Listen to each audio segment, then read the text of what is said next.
Okay, this is how I humanely relocate mice at my work. So I have this sitting in the shop. These bucket traps. Get peanut butter smeared on the backside. This lets them fall in.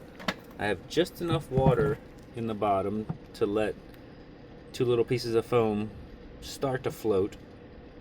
The water so they can't jump up and grab this thing and chew their way out. I've had that happen before. And in each piece of foam I have like a cashew and an almond to give them a little food until I find them. These little stickers just help keep it level. Same thing with this wooden frame. Sometimes you get these bucket traps in and they're kind of warped.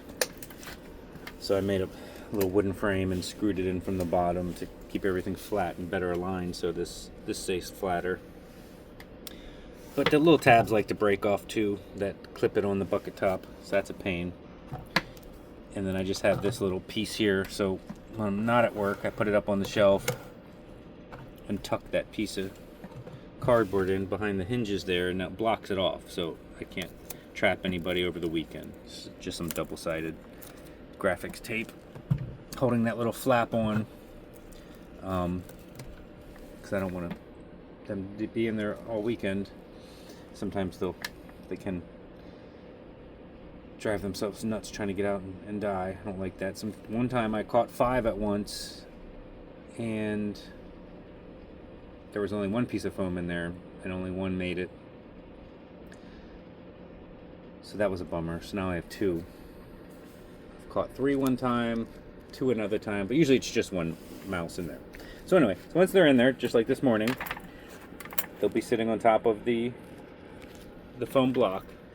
So I just have a paper towel tube with tape at the one end.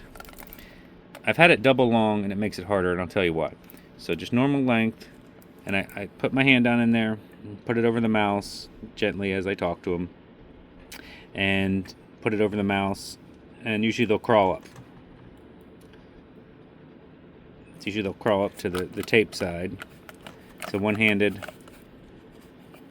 I can put it on the side of the wall and cover it. Usually I have a thicker glove on than this. A work glove. They don't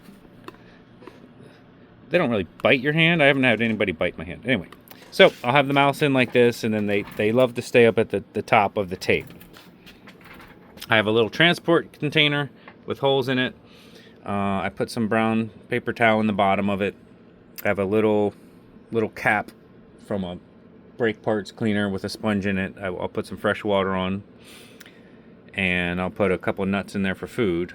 So I lay down a flat piece of paper towel, and then I'll make many balls of paper towel to fill about halfway up, so they have some place to just hide and stay warm. Sometimes they're wet, especially in the colder months.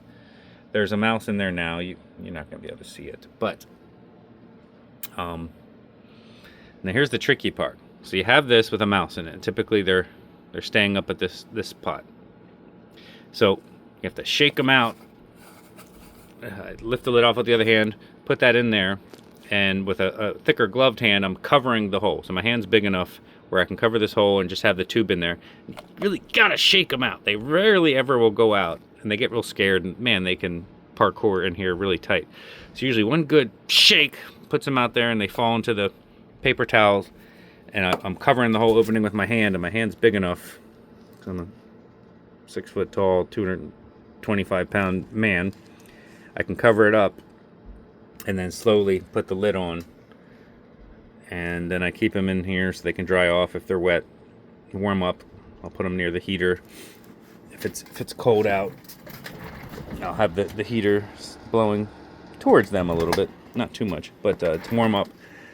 And then I'll take this to a abandoned farm on my way home from work, where they keep some farming equipment in this open shed barn thing, and I let them out in there, usually at night with a red headlamp on, and leave the paper towels and the nuts if they haven't eaten it there, and then usually they run off. So that's how I relocate the mice at my work, using the bucket trap.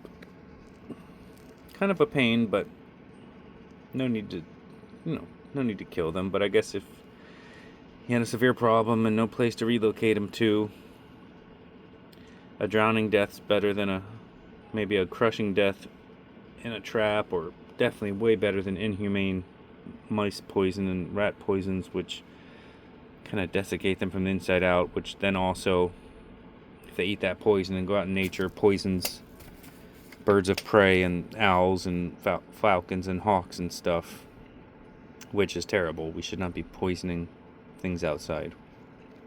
So good luck relocating your mice.